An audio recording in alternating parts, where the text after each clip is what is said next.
네, 여러분 안녕하세요. 문은식의 마음톡톡 저는 양영윤. 행복멘tor 문은식입니다. 반갑습니다. 네, 반갑습니다.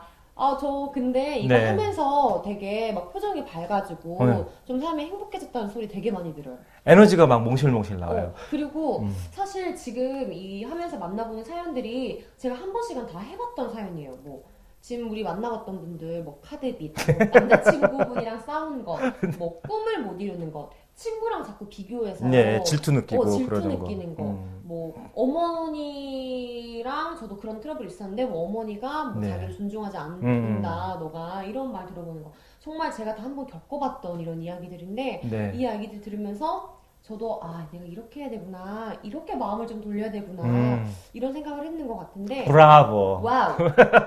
돈은 안 받지만 이거라도 얻어가야죠. 꽃이라도 드릴까요? 필요 없어. 좋아. 누가 이거 치워버리라고 그러더라고. 내가 이거 지저분하다고. 이거 막 하나씩 다 나와 있고. 근데 내가 이거 가서 5천 원 주고 사온 건데. 그래요? 방송 찍으려고. 그래도 끝까지 함께 해야죠. 가족인데. 좀 저부터 좀 가족으로 좀 챙겨주세요. 알겠습니다. 네, 이렇게 가족 볼펜이라도. 쓰십시오. 네.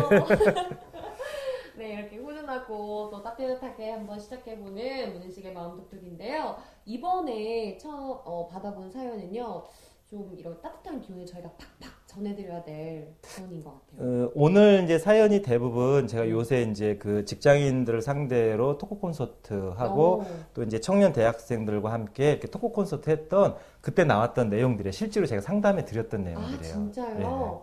그러면은 뭐 리바이벌이에요? 리바이벌이죠. 들켰다. 어떻게 돌려받기게? 어떻게? 이분한테 뭐 허락은 받은 거예요? 허락 안 받았어. 이거. 근데 이제 제가 인생의 문제를 해결해 드렸기 때문에 이게 이제 실명을 밝히는 게 아니라서.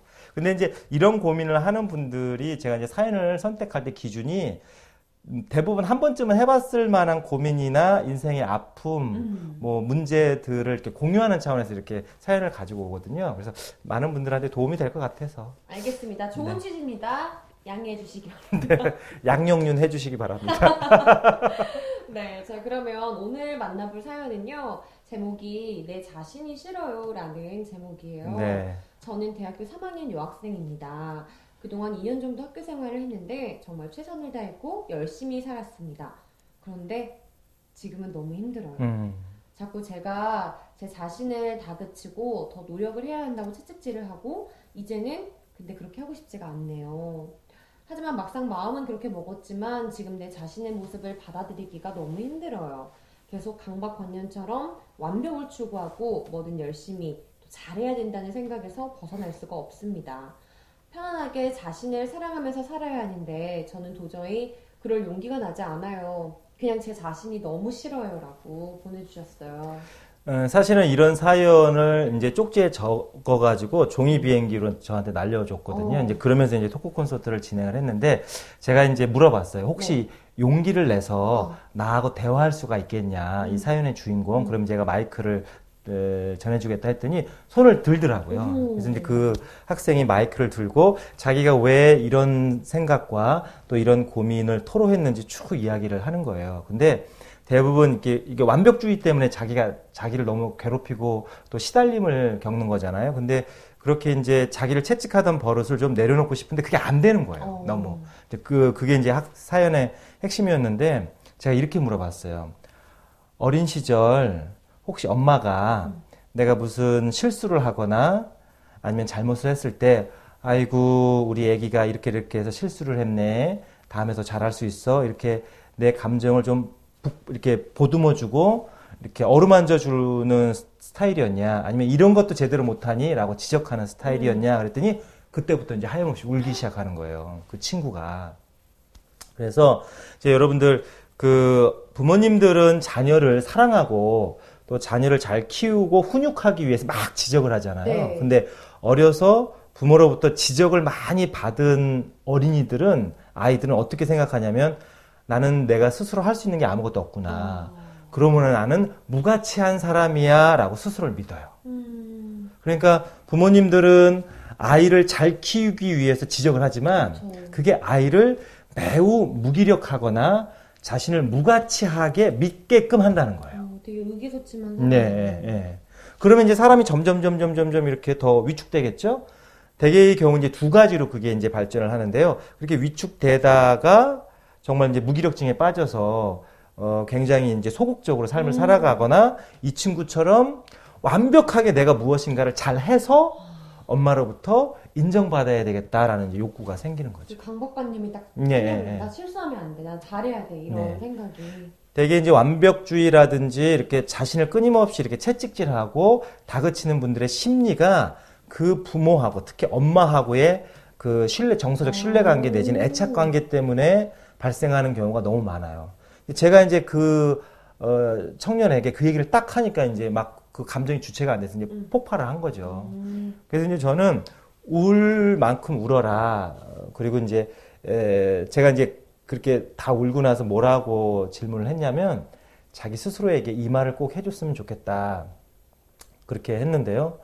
그것은 네 잘못이 아니야 라고 이제 자기 자신에게 얘기해 주라고 했어요. 그랬더니 또 거기서 이제 또 서름이 복받쳐가지고 이렇게 막 하염없이 눈물을 흘려서 옆에 있는 짝꿍에게 한 4, 5살 된 어린 아이라고 생각하고 등을 이렇게 쓰다듬어 주면서 그건 네 잘못이 아니야 라고 말해주라고 했어요. 그랬더니 이제 옆에 있는 짝꿍이 그 청년의 등을 쓰다듬어 주면서 그건 네 잘못이 아니야 라고 이렇게 이야기를 해줬어요. 그랬더니 이제 많이 위안과 위로를 받더라고요.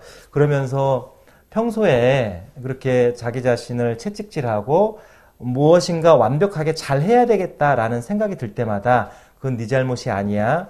마치 내 마음속에 한 4, 5살 먹은 어린아이가 있다고 생각을 하고 그렇게 이제 타일러 주라 이렇게 얘기를 했어요. 그렇게 할 수 있겠냐 했더니 그 친구가 하는 말이 아직은 그럴 용기가 안 난다고 하더라고요.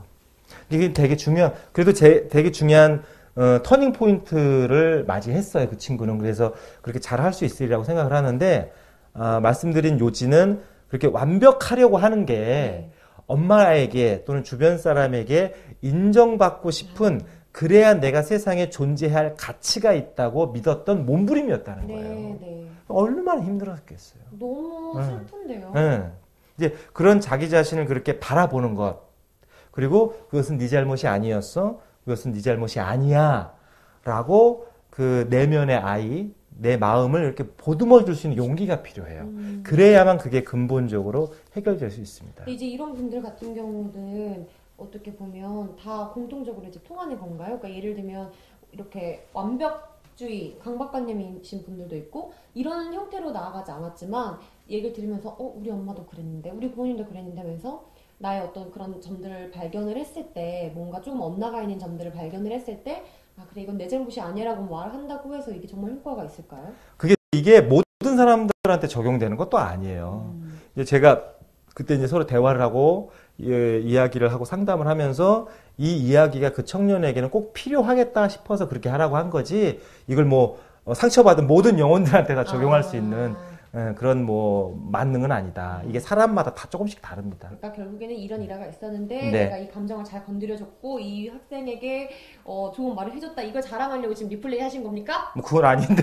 모든 사람들한테 할 수가 없다는데? 아니 왜 방향이 이렇게 흘러가죠? 뭐라 해보고 싶었어요. 좀 이렇게라도 해야죠. 네, 그렇게 이제 중요한 건 자기 마음을 좀 이렇게 보듬어주고, 근데 그렇게 할지라도 이게 완벽주의라든지 이런 게 하루아침에 이렇게 내려놔지지가 않거든요. 그래서 이제 저는 그 뭐라고 이제 스스로에게 또 해주라고 이제 해주고 싶냐면, 실수도 실력이야. 그 말을 해줬으면 좋겠어요. 실수도 실력이야. 이게 무슨 뜻을 가지고 있을까요? 너가 실수한 것도 네가 실력이 모자라서 그런 거야. 정말? 이거 실수한 것도 네 실력이 모자란 거야, 임마. 어디서 실수 따서라고 했어? 그래서 우울해질 것 같은데. 실수도 실력이라는 이야기는 완벽을 꾀하려고 하기보다는 실수를 통해서 더 많이 배울 수 있다는 거예요. 이게 이제 약간 뉘앙스가 다르잖아요. 바라보는 관점이 다르잖아요. 그러니까 실수를 안 해야 돼. 실수를 하면 사람들한테 욕을 먹고 사람들한테 내가 인정받을 수 없어. 실수를 늘 그렇게 봤는데 그게 아니고 실수를 통해서 더 많이 배울 수 있다라고 생각을 하면 실수하는 나를 받아들이고 또 실수하는 나를 통해서 더 성장하잖아요.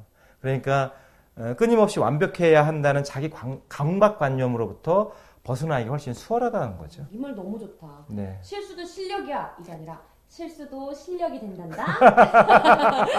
뉘앙스가 완전히 다르네. 이런 느낌이군요. 예, 그렇습니다. 네. 그러면은 오늘의 마지막 인식교통 한마디는 정해졌네요. 아, 그러면 우리 형윤 씨가 저 대신 전해주세요. 아, 그럴까요? 맨날 저만 하니까 좀 재미가 없어요. 실수도 실력이 된단다. 된단다. 아, 정말 너무 네. 이런 강박관념에서 벗어나시고 조금 더 정말 소장님께서 말씀해주신 것처럼 본인 잘못이 아니니까 네. 조금 더 행복한 미래를 꿈꾸셔도 될 것 같아요. 자, 그러면은 저희는 여기서 이 사연 마무리하도록 하고요. 다음 화에 돌아오도록 하겠습니다. 힘내세요. 화이팅! 네, 화이팅!